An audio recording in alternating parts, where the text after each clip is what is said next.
grade 4 students. So, bago tayo magsimula, tayo muna ay manalangin. Tumayo ang lahat para sa ating panalangin.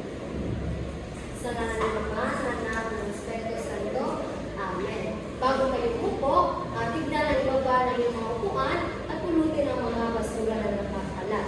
Pagkatapos, iayos ang iyong mga upuan at maaari na kayong umupo. Naiintindihan? Ngayon,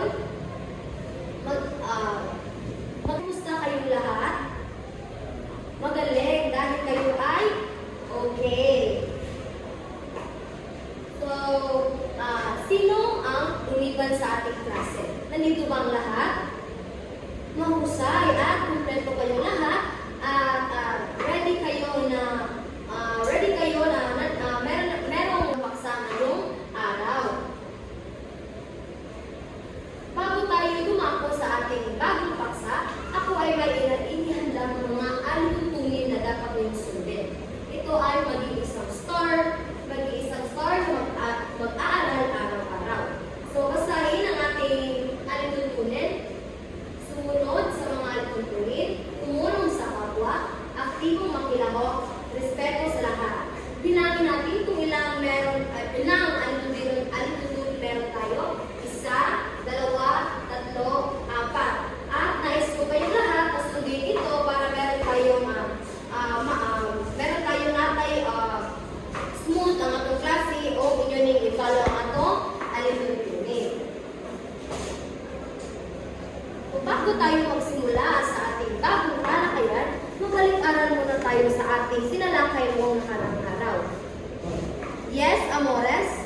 Yes, magaling. Ang ating tinalakay ay tungkol sa bandiwa. Ano nga ang bandiwa, Luwage? Magaling. Ito ay ang mga salitang naglalarawan sa mga salitang kilos. Magbigay ng halimbawa, dilyodo, tumakbo, naglakad, magaling at may naintindihan kayo sa ating diskusyon noong nakaraang araw. So, meron ako ditong mga cut-out pictures. Ipapangkat ko kayo sa 4 na pangkat. Ito ay Group 1, Group 2, Group 3, and Group 4. Ang gagawin nyo lang ay buuin nyo ang larawan at inyong once na yun ang mabuo ang larawan, inyo i-explain sa kuha o unsa ang nasa picture o unsa ang paksa na inyong nakuha. So, this is for Group 1. So, tapos na ba ang lahat? Okay, magaling. So, base sa ating ginawang pagganya, ano kaya ang ating paksa ngayon? Ano kaya ang ating bagong paksa ngayong araw? Ang ating paksa ay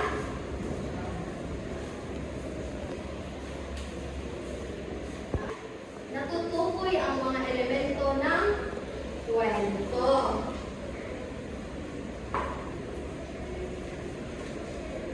Natutukoy ang mga elemento ng kwento.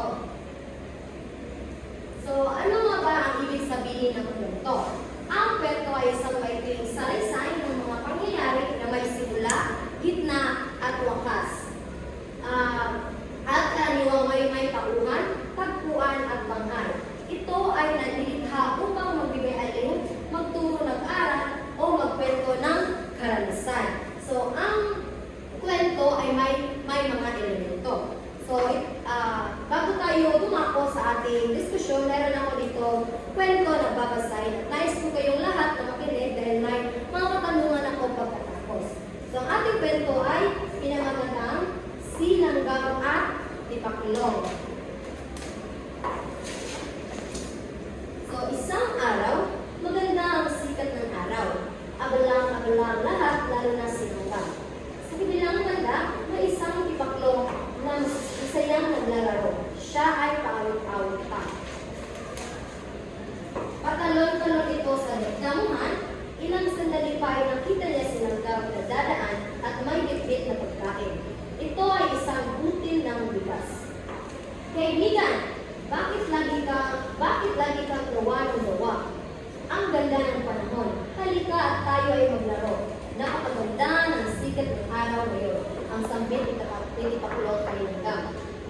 Salamat, mahal ko kaibigan. Ngunit ako ay abala sa maghahakot ng pagkain. Marami-rami pa ito. Kailangan ko itong gawin para kapag dumating ang pag-ulan, ay hindi ako magugutom at may sapat akong pagkain, ang sagot ng mga langgam.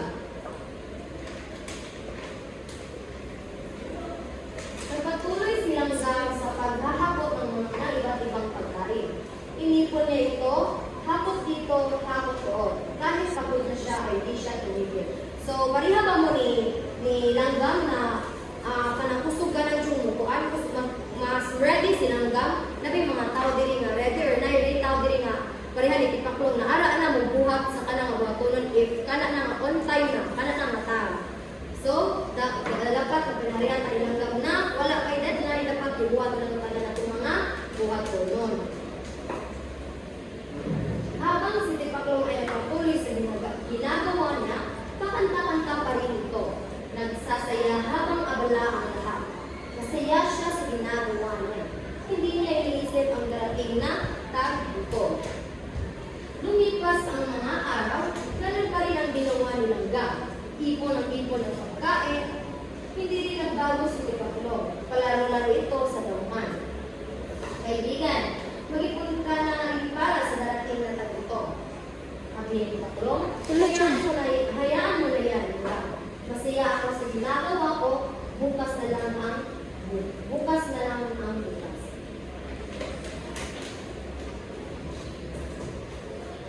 Ilang buwan pa ang lumipas at dumating din ang tag-ulan.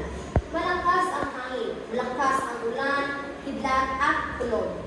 Maraming nasirang halaman at puno. Inanod ito ng baha. Mataas na ang tubig, walang mahanap na pagkain sa paligid.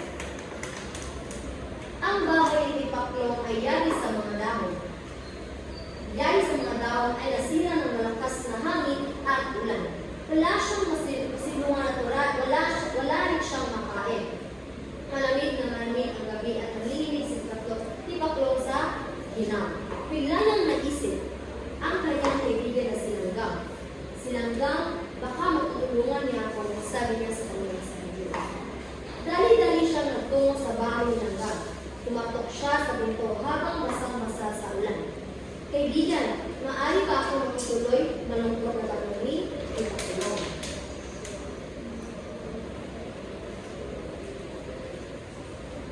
Sabi ni tipaklong, kaibigan langgam, papasukin mo ako. Ako ay gutom na gutom at walang masisilunod. Napakalakas ng ulan. Pagmamakaawa ni tipaklong. Agad na binuksan ni langgam ang pinto. Pinapasok niya si tipaklong sa bahay niya. Halika kaibigan, pumasok ka at kumain, ang sabi ng mabait na langgam. Salamat kaibigan, pasensya ka na sa abala. Hiyang-hiya sagot ni tipaklong. Ngayon, alam ko na kung bakit kailangan mag-ipon ng pagkain. Kapag maganda ang sikat ng araw at pagdating ng tag-ulan ay may kailangang kakainin ako ang pagsasamo ni tipaklong kay langgam. Ngumiti na lamang si langgam. Mula noon, bigit ko na ng pagkain sa tipaklong pagkaya ni langgam. Wala siyang inaksayang panahon para may kakainin siya pagdating ng tag-ulan. Pinulungan niya ang kaibigan niyang langgam. Sa araw-araw ng magandang panahon, nag-ipon siya ng pagkain. Hindi na siya nagsasayang ng oras upang makahanda para sa darating na tag-ulan. Pinulungan niya ang kaibigan si langgam upang masiguro na mayroon siyang makakain sa panahon ng tag-ulan.